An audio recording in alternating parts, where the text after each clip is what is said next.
Hey loves, it's Britt, and today I'm doing some synastry videos, and I wanted to start with Moon opposite to Uranus. I can't believe I haven't done this one yet. This fun, exciting aspect, the opposition aspect, I really do like in synastry because it's kind of like how I think of it as like the full moon aspect.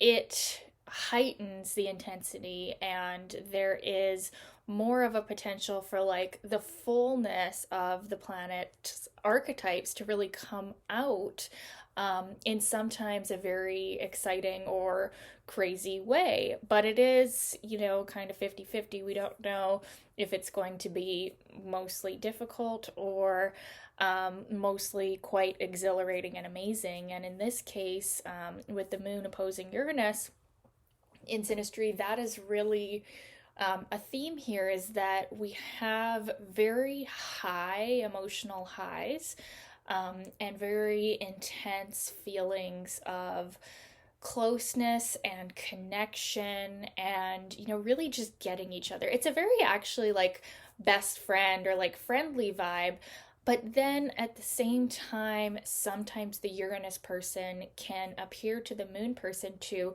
after these intense periods of closeness, go kind of cold or be, maybe too detached or too rebellious or downright like crazy. In some cases, the moon person can definitely think that the Uranus person is just completely lost their mind in some ways.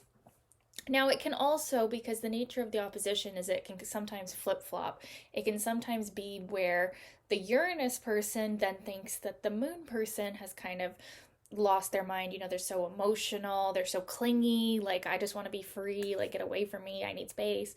And so this is where we can run into some problems.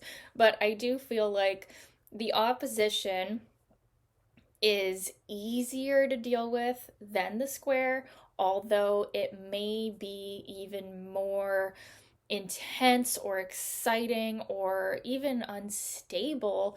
Um, but it's higher likelihood that we can end up merging the energies with the opposition, because there is something that we lack in the other person. And, we can really feel like with this opposition that we have found someone who's like the missing puzzle piece, right? And it is very exciting. It is a really fun aspect. You generally tell people things that you've never told anyone.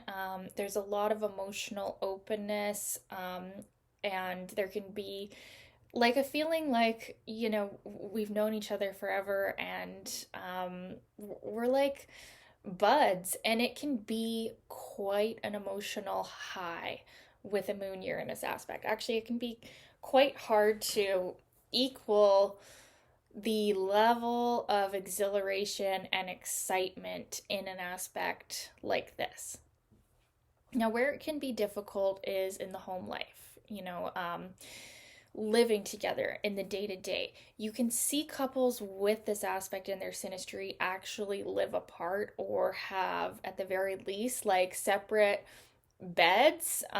If you know a couple with separate bedrooms, this aspect could be, or a different moon Uranus aspect, or this aspect in the composite could be responsible for that. But also, that might be perfectly healthy in their situation, or also like traveling separately. You could see couples with a moon Uranus signature doing that. And then also, even allowing each other to have different interests is very, very, very important with this aspect, because what can happen is like what the moon person like holds near and dear to their heart and soul, and like what makes them feel emotionally happy, is not necessarily shared by the Uranus person. And so we need to give each other space to be ourselves and have our own unique pursuit of happiness with this aspect. Because even though at the beginning we might feel like we have truly found someone who shares in everything with us and it's super close emotionally, super fast, as time goes on and as you live together in a committed partnership, you will realize that you are different and you do need kind of like your separate hobbies and your separate joys and pleasures, right? So that's a really good piece of advice for if you have an aspect like this in your synastry. So I actually like this aspect. I enjoy the way that it feels. You have to look at the people and what they're looking for in a relationship. Like, for example, Cancer Venus or Moon or Pisces Moon or Venus, like they want to merge souls with someone. They want to be like the ultimate closeness, and Scorpio as well, although they're a little bit tricky. But freedom loving placements like Venus in Aquarius, or even in some cases like Venus in Aries, who likes Venus in Sagittarius, another one, who like to be with someone who is different and pushes their buttons at times, and who like to retain independence and selfhood and like do things on their own too.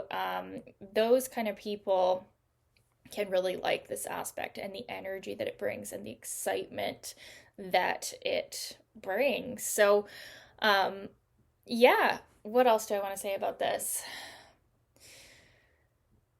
The moon person may feel their inner child wounding coming out. Like, for example, this is on the negative side. This isn't going to come out in every single case, but the moon person could feel their inner child wounding come out, and the Uranus person, you know, kind of bringing up a childhood wound as far as like not being emotionally nurtured or seen or supported in their natural, authentic expression. So, like, if that's a theme, it really is an opportunity for the moon person to work that out. And then, of course, you know, that beyond the synastry, like if you're with someone who's constantly making you feel emotionally not good, that's obviously not a good idea to continue to be in that relationship, right? But in this case, like if other things are working well and the Uranus person is actually not really doing anything like as far as like from a logical perspective like actually hurting them, it's just like their mere energy and their individuality and their rebelliousness is going to trigger the moon at times. And if that's happening in just a normal, healthy way, it's a really great opportunity for the moon person to like heal the mother wound, heal the inner child wound. And that could be even part of the purpose of the entire relationship or the entire connection.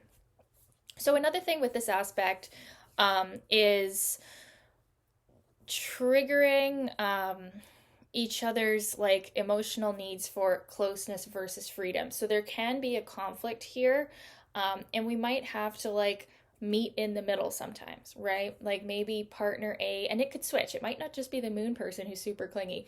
It could switch, and then the Uranus person could become clingy as well. Deciding on like how much time together versus how much time apart, or how much like, you know, emotional support versus like detachment. Like these things are themes that you might have to talk about and work out and resolve, because the opposition is showing that polarity that like we are different. So there is work required to make this connection work, which some people like relationships that are a little bit of work. This is definitely not an easy aspect, but it can be very rewarding. And some people like this kind of energy and the feeling of being with someone who is very different from you, right?